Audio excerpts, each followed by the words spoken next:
进到家中，阿帅发现胖子用刀刮着胡子，并声称已经将尼克杀害。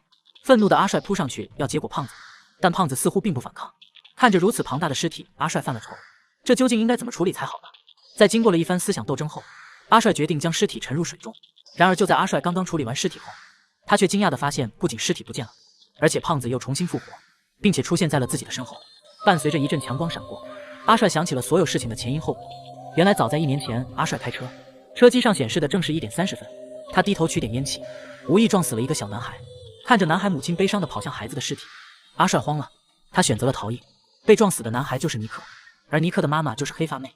阿帅虽然逃过了法律的制裁，但却逃不过自己良心的谴责。在长达1年的逃亡生涯中，他患上了严重的失眠与人格分裂，分裂出了胖子、黑发妹以及尼克3个不同的人格。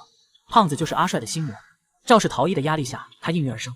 他是内疚，是惶恐，是一切不安情绪的化身。他将阿帅折磨得不成人形，明白了一切的他默默地将所有行李打包好，准备再次出发。来到岔路口，一边是逃跑的机场，一边是警局的道路。看着旁边的胖子，伴随着汽车发动机的轰鸣声，阿帅这次没有迟疑，他选择了自首，选择了直面自己的错误，承担起了应有的后果。